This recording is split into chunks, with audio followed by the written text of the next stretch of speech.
telah melantik Kepala dan Wakil Otorita IKN. Tentunya tugas berat telah menantinya. Lalu apa strategi Kepala Otorita IKN untuk mewujudkan transformasi pembangunan di pusat ibu kota baru? Selamat pagi Bapak, saya sudah bersama dengan Bapak Bambang Susantono, Kepala Otorita IKN. Pak, ini bagaimana nih tanggapan Bapak menerima tawaran dari Presiden Joko Widodo untuk menjadi Kepala Otorita IKN? Saya kira ini tugas yang berat dan menantang, tapi ya insya Allah dengan hati bersih, dengan bismillahirrahmanirrahim, saya dan Pak Doni menerima penugasan dan amanah ini. Dan tentu saja kami percaya ada dukungan dari berbagai lapisan masyarakat untuk melaksanakan tugas-tugas ini. Sebelumnya menjadi Presiden Asian Development Bank ya Pak, ADB. Tentunya gaji, fasilitas lebih dibandingkan dengan tawaran menjadi Kepala Otorita. Ini kenapa masih mau nih Pak? Apa pertimbangannya? Pertanyaan bagus ya.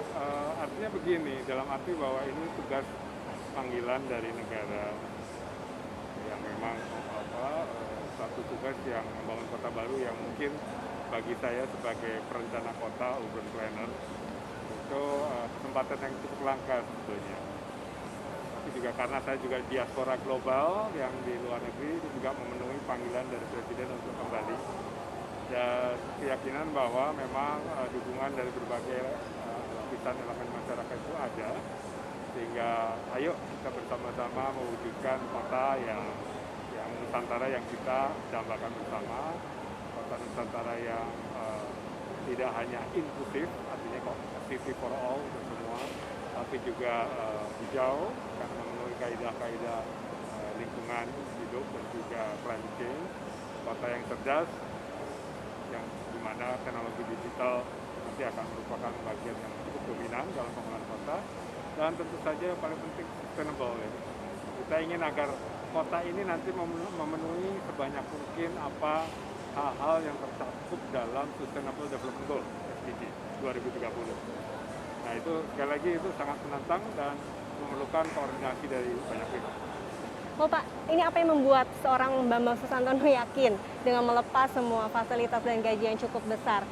Dan reaksi keluarga, anak dan istri Pak? Ya, alhamdulillah keluarga mendukung, walaupun mereka tahu persis bahwa suaminya atau ayahnya akan menjawab satu tantangan yang cukup berat. Gitu ya.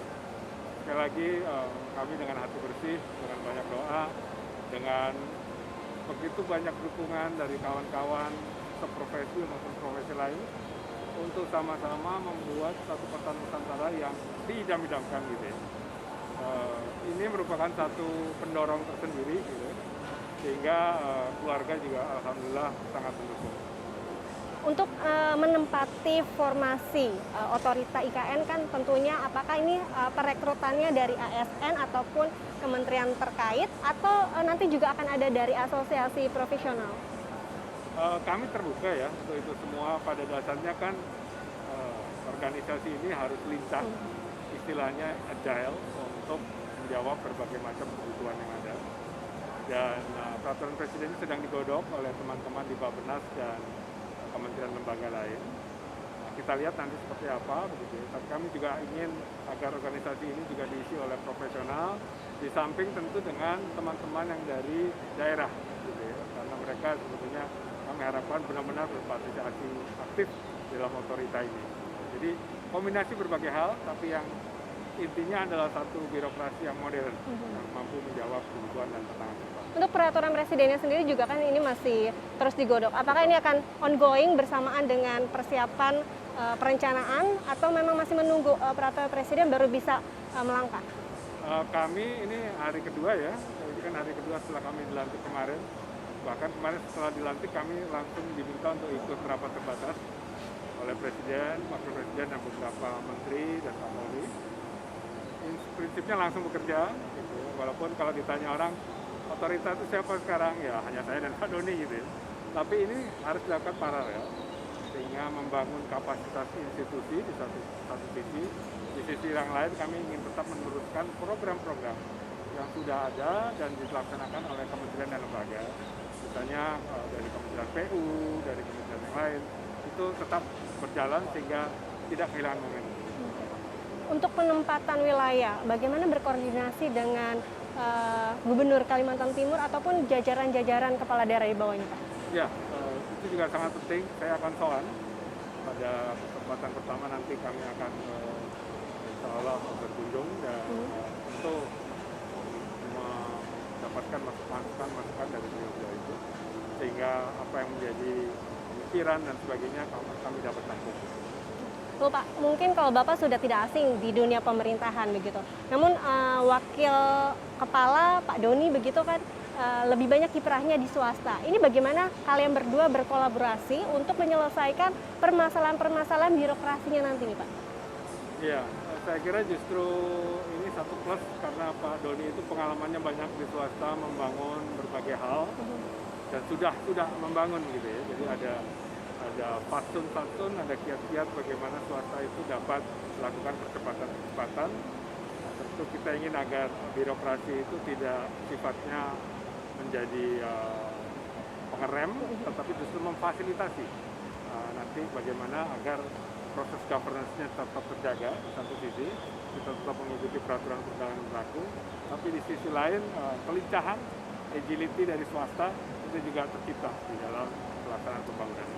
Pak, ini ada sedikit suara minor gitu terkait lingkungan, karena kan Pak Doni mungkin terbiasa di korporasi begitu yang bertanggung jawab untuk menjaga perubahan lingkungan dari hutan tropis menjadi seperti salah satunya kota mandiri seperti BSD.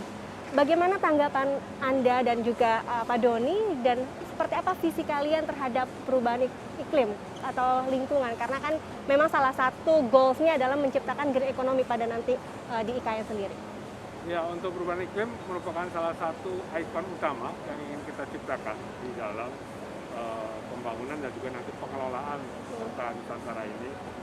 Bahkan kami ingin agar kota ini nanti antara emisi yang dikeluarkan dan emisi yang diserap, jangan lupa dengan adanya keberadaan hutan itu artinya ada carbon sink, ada emisi karbon yang bisa diserap, itu bisa balance, sehingga apa yang disebut carbon neutral city itu insya Allah akan bisa terwujud nantinya ke depannya untuk kota Nusantara ini. Jadi kami akan sangat memperhitungkan itu, bagaimana operasi dari building misalnya, building itu harus green building, kemudian juga memiliki satu kaidah-kaidah lingkungan, misalnya bagaimana melakukan recycle, reuse, dan reduce, itu juga ada di situ.